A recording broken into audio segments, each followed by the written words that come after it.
Olá, hoje vamos conversar um pouquinho sobre a bronquiolite. Já tem vídeo no canal falando sobre a bronquiolite, mas nesse vídeo eu vou comentar sobre algumas dúvidas de algumas mães, explicar para vocês também o que é a doença, tá? E como, de certa forma, poder ajudar o filho de vocês e ter essa proteção e cuidado com a bronquiolite, tá joia?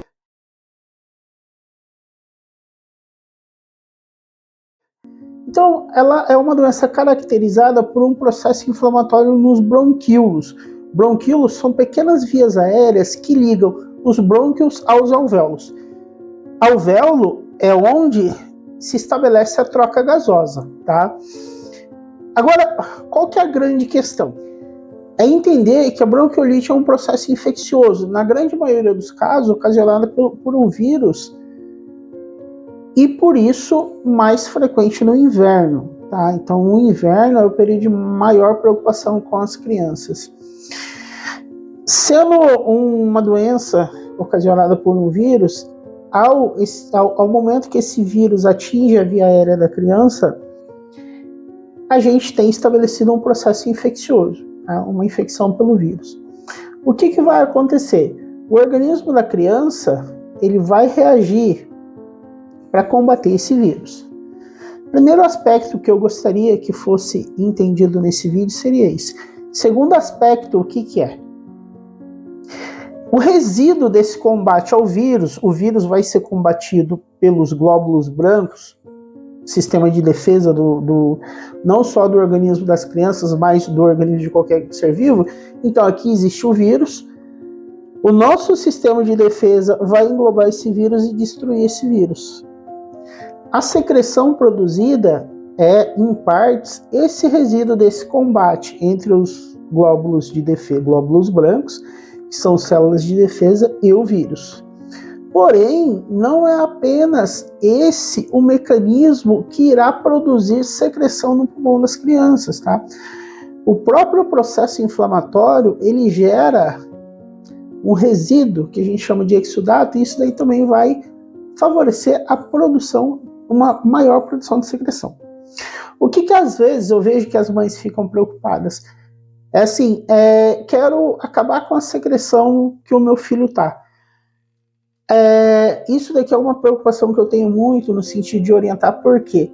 Porque a secreção ela tem uma produção contínua. Então, por exemplo, eu não tenho bronquiolite e no momento não estou com nenhuma infecção viral, mas eu inalo poeira. Você que está vendo esse vídeo aí, a mãe, o pai que está vendo esse vídeo aí, também está inalando poeira, tá? Do ambiente. Tudo isso, tudo que vai para o pulmão e que não é ar, vai surgir, culminar em secreção. Tá? Então a gente tem um padrão aí, digamos assim, de secreção que nós produzimos aí constantemente. Agora, qual que é a grande dificuldade que eu acho na bronquiolite? Porque a bronquiolite, fora essa secreção, ela vai causar uma obstrução na via aérea da criança. Então, daí, ela é tida como uma doença obstrutiva, tá? Então, ela vai ter uma alimentação de fluxo de ar. Com isso, a criança vai ter uma dificuldade de puxar o ar e de soltar o ar. Então, daí a gente tem a primeira dificuldade respiratória na criança. A segunda dificuldade respiratória na criança com bronquiolite é o acúmulo da secreção em si. Detalhe o que é. Se aquela secreção fica parada ali, tá? Aquela secreção, que é o resíduo do processo inflamatório e também do combate aos vírus, aquilo pode ser foco de uma infecção maior. Sendo assim, também existe um cuidado da gente não expor a criança, no momento que ela está com bronquiolite, a outros agentes de contaminação. Então, por exemplo, dias atrás, uma mãe, eu fiz o acompanhamento do filho dela com bronquiolite, segunda bronquiolite em 2 meses. Então, ela pegou um em julho e outro em agosto, tá? 2 processos aí, diagnóstico de bronquiolite seguidos, um tempo um pouco menos de 1 mês. E a mãe, a família teria uma festinha uma festa junina, tá? E daí ela ficou bem na dúvida, levo ou não levo o meu filho?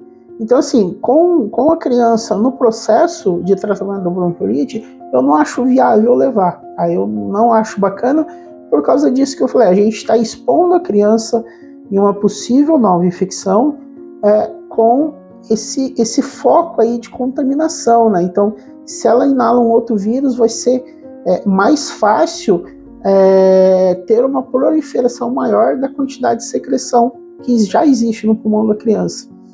Então ela fica mais vulnerável a uma contaminação. Sem contar que no processo infeccioso e processo inflamatório, a gente tem uma queda da imunidade. Tá? Então essa é a dificuldade. Agora, é recomendado ou não é recomendado a fisioterapia respiratória? Você não sabe, nem eu. Então, assim, a fisioterapia respiratória, ela tem total indicação em qualquer doença respiratória, tá?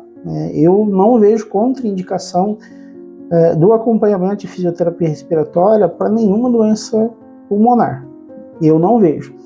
Uma grande dúvida da família, se tratando de uma criança com bronquiolite, se o médico encaminhou ou não. Tá? Então, alguns pais, eu vejo que se o médico não faz o encaminhamento, eles ficam com medo de procurar o profissional da fisioterapia respiratória. Que foi o questionamento dessa última família que eu atendi com bronquiolite, o questionamento da mãe, mas por que o médico não encaminha?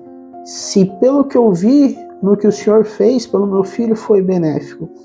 Essa é uma pergunta que eu não consigo responder. Tá? Infelizmente eu não consigo responder porque não se existe esse encaminhamento para fisioterapia respiratória. Eu sinto, sabe, eu fico um pouco entristecido porque quando há o encaminhamento para fisioterapia respiratória, é num caso ali que a gente não pode intervir muito, tá? Já é um caso mais drástico. Mas na bronquiolite, a gente consegue intervir, primeiro, facilitando a respiração da criança. O que é esse facilitar?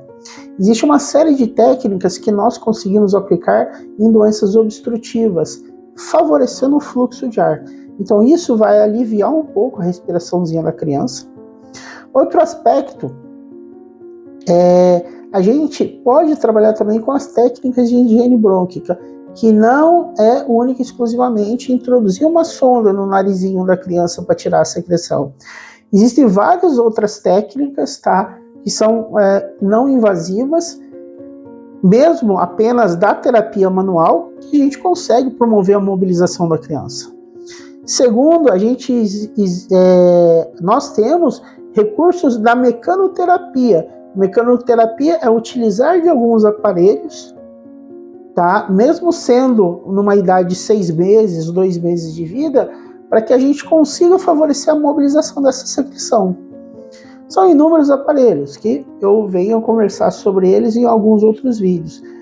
Um deles é um recurso que a gente chama de EPAP, tá? Então é uma máscara que eu coloco no rostinho da criança, tá? E eu fico controlando a respiraçãozinha da criança. Aquilo aumenta o fluxo de ar e favorece também na expectoração da criança. Tá? Então, a técnica utilizada não é única e exclusivamente a aspiração. Existem várias técnicas e às vezes a gente consegue resolver o probleminha da criança em um único atendimento. O protocolo que eu tenho aqui no meu serviço compreende 3 atendimentos. Então a gente trabalha o primeiro dia, o segundo dia, damos um descanso de um dia e retomamos um terceiro atendimento. Tá joia? Ao todo seriam 4 atendimentos para chegar ao nível de alta do atendimento da fisioterapia respiratória. Tá joia? Então, são essas. Você tem uma vantagem muito grande, tá? Você consegue reduzir mesmo o tempo de tratamento e manter uma limpeza dessa via aérea do paciente melhor, mais eficiente, evitando com que ele possa evoluir para um caso mais grave. Tá joia? Então, isso era o que eu gostaria de falar sobre a bronquiolite. Se você é mãe e pai que está vendo esse vídeo, eu convido vocês a clicar no primeiro link na descrição desse vídeo para conhecer o nosso curso de primeiros socorros para pais e mães leigos. Ele já tem alguns vídeos disponíveis na Hotmart, nós estamos produzindo mais vídeos para compreender esse curso. Então clica lá, conheça o nosso curso, que isso de certa forma vai ajudar você a cuidar um pouco melhor da saúde do seu filho. Tá joia? Então um grande abraço e até o próximo vídeo. Compartilha também esse vídeo aí com quem você sabe que tem uma criança que passa por problemas de bronquiolite.